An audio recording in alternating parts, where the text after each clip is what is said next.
আসসালামু আলাইকুম। আজকে আলোচ্য বিষয় zero articles with plural count nouns and with non-count nouns the indefinite articles does not occur. The zero article is used instead. এখানে বলা হয়েছে যে প্লুরাল কাউন্টেবল নাউনের সাথে এবং নন আনকাউন্টেবল নাউনের সাথে আমরা জিরো আর্টিকেল ব্যবহার করি।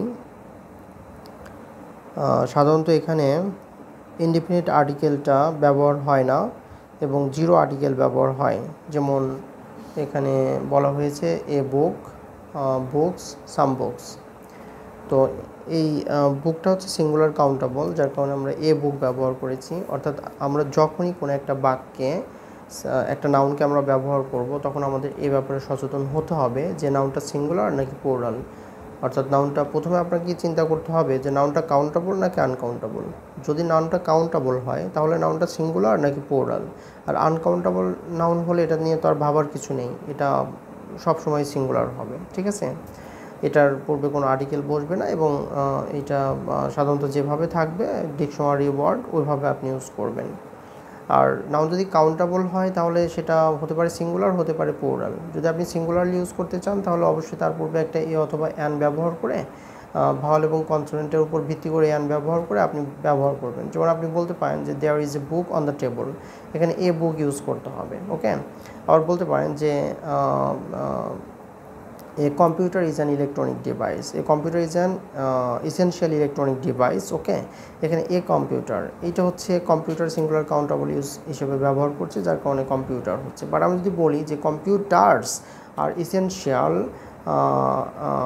টু আওয়ার ডেইলি লাইফ, ঠিক আছে, তো এখানে কম্পিউটার্স হওয়ার কারণে আমরা এখানে কোনো আর্টিকেল ব্যবহার করিনি। But there are some books on the table, এখানে কিন্তু আপনার অনেকগুলো বই আছে, আমি কোনো স্পেসিফিক বইকে বলছি না, যে অনেকগুলো বই আছে। সো এখানে সাম বুকস ইউজ করতে পারেন আপনি, অর্থাৎ অন্য যে ডিটারমিনার্সগুলো আছে সেগুলো আপনি ব্যবহার করতে পারেন। বাট আপনি নাউনকে যখন প্লুরাল করবেন তখন সেখানে আর আর্টিকেল হিসেবে এ অ্যান ব্যবহার করার প্রয়োজন নেই। আপনি চাইলে অন্য ডিটারমিনার্স ব্যবহার করতে পারেন যেগুলো সংখ্যা বোঝাবে। ব্যাপারটা হচ্ছে এরকম। আচ্ছা, এরপর আমরা আনকাউন্টেবল নাউন সম্পর্কে একটা ক্লাসে আমরা বিস্তারিত বলেছিলাম যে আনকাউন্টেবল নাউন হচ্ছে সে সকল নাউন যেগুলো অনেক ক্ষুদ্র ক্ষুদ্র পদার্থ দ্বারা গঠিত এবং কিছু বায়বীয় পদার্থ হতে পারে, এটা হতে পারে তরল পদার্থ, হতে পারে কঠিন পদার্থ, হতে পারে যে কোনো ম্যাটেরিয়ালস টাইপের পদার্থ। অর্থাৎ আপনি যদি তরল পদার্থের কথা বলেন তাহলে হতে পারে সেটা ওয়াটার, মিল্ক বা এরকম কোনো কিছু। আবার বায়বীয় পদার্থের কথা বললে রসায়নে 120টা মৌলিক পদার্থ আছে, সবগুলো আনকাউন্টেবল নাউন। এছাড়া যতগুলো যৌগিক পদার্থ আছে, মানে মৌলিক পদার্থগুলো মিলে আবার যৌগিক পদার্থ গঠিত হয়, সেগুলো আনকাউন্টেবল নাউন হবে। এরপর আমরা যদি বলি যে এগুলো আবার কেমন, যেমন হাইড্রোজেন, অক্সিজেন, নাইট্রোজেন থেকে শুরু করে যা কিছু আছে সবই। আবার ম্যাটেরিয়াল সায়েন্সে যদি আমরা যাই, সেখানে যত প্রকার ম্যাটেরিয়াল সায়েন্সের যে ম্যাটেরিয়ালসগুলো আছে সেগুলো কিন্তু এক ধরনের যৌগিক পদার্থ, কিন্তু সেগুলো আনকাউন্টেবল নাউন হবে। যেমন কোয়ার্টস, পটাশ ফেসপার, সোডা ফেসপার, এগুলো হচ্ছে এমন ক্ষুদ্র ক্ষুদ্র পদার্থ দ্বারা গঠিত, অর্থাৎ বালিকণার মতো। ঠিক আছে, এগুলো আপনি ক্যান নট কাউন্ট, আপনি এগুলো গুনতে পারবেন না। ঠিক আছে, যার কারণে এগুলো আনকাউন্টেবল নাউন হবে। আরও কয়েকটা পদার্থের আমি নাম বলছি, যেমন লাইমস্টোন, তারপর কাউলিন, বল ক্লে, এরপর আপনি বলতে পারেন যে জিরকোনিয়াম অক্সাইড, জিঙ্ক অক্সাইড, এগুলো। অর্থাৎ এগুলো এক ধরনের ম্যাটেরিয়ালস আর কি, জাতীয় পদার্থ যেগুলো অনেক ক্ষুদ্র ক্ষুদ্র পদার্থরা গঠিত। এগুলোর আবার মেশ থাকে, বিভিন্ন রকমের মেশ আছে, যেমন আপনার 80 মেশ থাকতে পারে, এটার 200 মেশ থাকতে পারে। অর্থাৎ এগুলো হচ্ছে আপনার এমন ক্ষুদ্র ক্ষুদ্র পদার্থ, মানে কণা দিয়ে গঠিত। এই কণাগুলো মানে আপনি মানে গুনতে পারবেন না, ওগুলো হচ্ছে আপনার ম্যাটেরিয়াল সায়েন্সের এলিমেন্টস। অনুরূপভাবে আপনি বায়বীয় পদার্থের ক্ষেত্রে ওগুলো কিন্তু আমরা সাধারণত দেখা যাচ্ছে ভাসমান অবস্থায় থাকে ওগুলো, ঠিক আছে, যার কারণে ওগুলো গণনা করা যায় না। তো এগুলো সবই আনকাউন্টেবল নাউন। আবার আনকাউন্টেবল নাউনের মধ্যে মানবীয় গুণাবলীর ভিতরে যেগুলো আছে, যেমন আমরা বলতে পারি যে অনেস্টি, ইন্টাগ্রিটি, তারপর হচ্ছে আপনার ডিগনিটি, বিউটি, ঠিক আছে, এডুকেশন, এগুলো ডিসিপ্লিন, পাংচুয়ালিটি, এগুলো সব হচ্ছে আনকাউন্টেবল নাউন। অর্থাৎ এই নাউনগুলো দ্বারা মানুষের বিশেষ গুণাবলী বোঝায়। এটা ভালো গুণ হতে পারে, খারাপ গুণ হতে পারে, যে কোনো গুণ হতে পারে। এগুলো সাধারণত গুণবাচক বিশেষ্য আমরা বলে থাকি।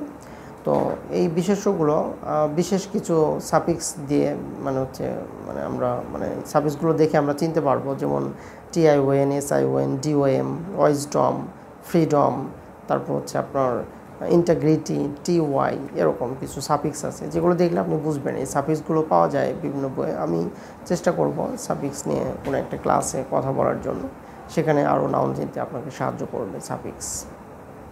ওকে, সাফিক্স খুবই এক্সিলেন্ট ব্যাপার, এটা নাউন চিনতে আপনাকে সাহায্য করবে ব্যাপকভাবে। তারপরে কিছু ইনস্টিটিউশনস অ্যান্ড হিউম্যান হচ্ছে আসলে অনেক বিস্তারিত আলোচনা না করলে আসলে মন থেকে মানে ভালো লাগে না, মনে হয় যে কোনো একটা কিছু আমি আসলে মিস করে যাচ্ছি। আসলে এটা গ্রামার তো অনেক ব্যাপক একটা ব্যাপার, যার কারণে আসলে খুব সংক্ষেপে আসলে এটা বলার কিছু নেই। যদি একটু কম্প্রিহেন্সিভ ওয়েতে বলি তাহলে আপনাদের মনে থাকবে ব্যাপারটা। আমি সবসময় মানে গ্রামার শেখানোর ক্ষেত্রে একটা বিষয় মাথায় রাখি যে কী করে আপনাদের মানে একদম ন্যাচারাল ওয়েতে শেখানো যায়, যে আপনি অলরেডি জিনিসটার সাথে পরিচিত বাট আপনি জানেন না যে এটা আসলে এরকম। জাস্ট ওইটা আমি একটু ইন্ট্রোডিউস করিয়ে দিতে চাই, যে যেন আপনি এটা সবসময় মানে আপনি নিজে সারা জীবন মনে রাখতে পারেন এবং আপনার প্রজন্মকেও শেখাতে পারেন। শুধু আজকে শিখলেন, কদিন পরে ভুলে গেলেন, এটা তো আর হয় না।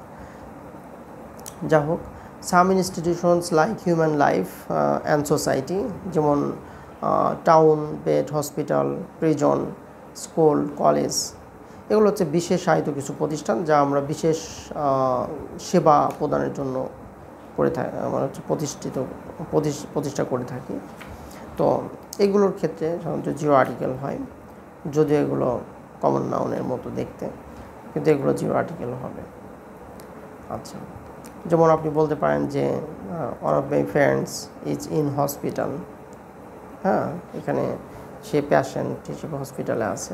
তারপর বললাম যে my daughter is going to school.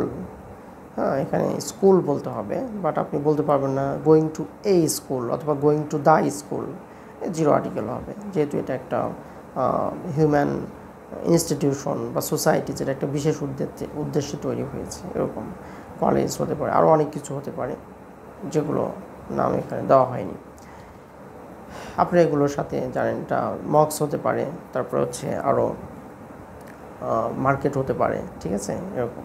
তারপরে means of transport and communication, যেমন বাস, ট্রেন, কার, বোট, এগুলো অনেকটা, এগুলো হচ্ছে কমন নাউন, বাট এগুলো আর্টিকেল হয় না যদি এগুলো দ্বারা কোনো ট্রান্সপোর্টেশন বা কমিউনিকেশন বোঝায়, যেমন journey by bus, journey by train, journey by boat হতে পারে, এগুলো একটা ভ্রমণ বোঝাচ্ছে, এই ক্ষেত্রে আপনার জিরো আর্টিকেল হবে। তারপরে মিলস হতে পারে, মানে দিনের যে বিভিন্ন ধরনের মিলস আছে, যেমন ব্রেকফাস্ট, লাঞ্চ, ডিনার, সাফার, এরকম। এরপরে ইলনেস অর্থাৎ রোগ, এগুলো এটা কিন্তু আনকাউন্টেবল নাউনের একটা ক্যাটাগরি, যে আমরা ইতিপূর্বে আনকাউন্টেবল নাউনের যে ক্যাটাগরিগুলো দেখেছি, যে বিভিন্ন স্পোর্টস হতে পারে, ইলনেস হতে পারে, ইলনেস যেমন নিউমোনিয়া, অ্যাপেন্ডিসাইটিস, ব্রঙ্কাইটিস, তাই না, তারপর ডায়াবেটিক্স, এগুলো বিভিন্ন রোগের নাম, পৃথিবীতে যত রোগ আছে সবই আনকাউন্টেবল নাউন, এগুলো জিরো আর্টিকেল হবে। তারপর হচ্ছে বিভিন্ন স্পোর্টসের নাম, হ্যাঁ, যেমন ক্রিকেট, ফুটবল, হকি, বেসবল, এগুলো সব আনকাউন্টেবল নাউন হবে। যেমন বিভিন্ন ধরনের রিক্রিয়েশন অর্থাৎ এন্টারটেইনমেন্টের যে সোর্সগুলো, যেগুলো এন্টারটেইনমেন্টের যে উৎস বা যেগুলো দ্বারা আমরা এন্টারটেইনড হই, এগুলো সাধারণত আনকাউন্টেবল নাউন হয়। এরপরে সিজনস, উইন্টার, অটাম, স্প্রিং, যে সিজনস, ষড় ঋতুর বাংলাদেশ 6টা ঋতু আছে, সব আনকাউন্টেবল নাউন হবে। Times of days and nights, অর্থাৎ দিন এবং রাতের সময় আনকাউন্টেবল নাউন হবে, যেমন at sunshine, at sunset, at midnight, at নুন।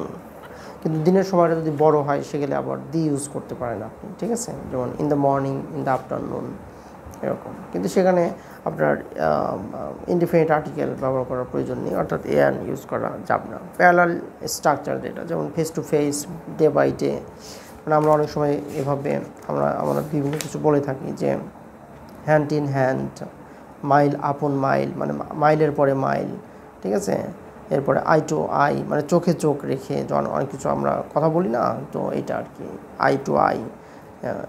এটা from father to son, husband and wife, এরকম। এই ক্ষেত্রে আমরা এটাকে প্যারালাল স্ট্রাকচার বলি, অর্থাৎ দুটো নাউন যখন প্রিপোজিশন দিয়ে একটা ফ্রেজ গঠন করে মানে একটা এক্সপ্রেশন প্রকাশ করে, তখন এটা জিরো আর্টিকেল হয়। তো যাই হোক, আমরা মোটামুটি দেখলাম জিরো আর্টিকেল। ও আরেকটা বিষয় ভুলে গেছি, যে জিরো আর্টিকেল আরেকটা ক্যাটাগরি আছে, সেটা হচ্ছে ভার্ব থেকে উৎপন্ন নাউন, অর্থাৎ জিরান্ট, যেটা ওয়াকিং, রানিং, এরপর হচ্ছে সুইমিং, এগুলো জিরো আর্টিকেল হয়। আচ্ছা, তো যা হোক, তো জিরো আর্টিকেলের মেইন ফান্ডামেন্টাল হলো যে plural countable noun plus plural countable noun does not take articles.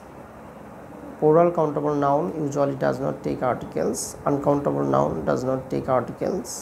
এই বিষয়গুলো মাথায় রাখবেন। অর্থাৎ এখানে বিশেষ করে আপনাকে জেনারেল কথাগুলো বলছি, এগুলো আর্টিকেল গ্রহণ করে না এমনটা নয়, এগুলো আর্টিকেল গ্রহণ করে, কিন্তু সেটা বিশেষ অর্থ দেয় আর কি।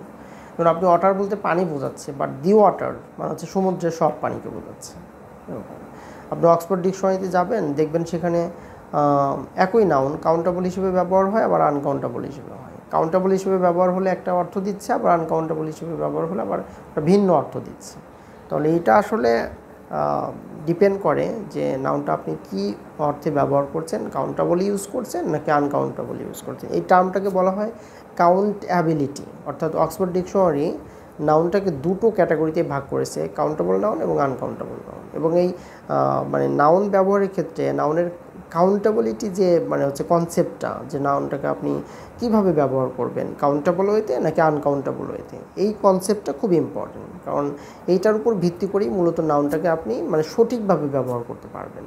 অর্থাৎ গ্রামারিয়ানরা এটাকেই হচ্ছে নাউন, মানে অনেক রকমের নাউন হচ্ছে চেনার উপায় আছে, কিন্তু নাউনের অ্যাপ্লিকেশনের ক্ষেত্রে বা ব্যবহারের ক্ষেত্রে আমরা মূলত দুটো ক্যাটাগরিতে ভাগ করি, কাউন্টেবল অ্যান্ড আনকাউন্টেবল। এবং এই দুটো ক্যাটাগরির উপর ভিত্তি করেই নাউনের অর্থ চেঞ্জ হয় এবং এটা বিভিন্ন অর্থ বা মিনিং দিয়ে থাকে, এবং সেভাবেই গ্রামারিয়ানরা ইনস্ট্রাকশন দিয়েছে। এই জন্য আমরা পরবর্তী যে লেকচারগুলো আমরা দিয়ে থাকবো, সেখানে আমাদের মানে কাউন্টেবল এবং আনকাউন্টেবল নাউনের উপর ভিত্তি করেই প্রত্যেকটা রুলস মূলত আপনাদের শেখানো হবে। বিধায় এই কাউন্টেবল আনকাউন্টেবিলিটিটা খুবই ইম্পর্ট্যান্ট।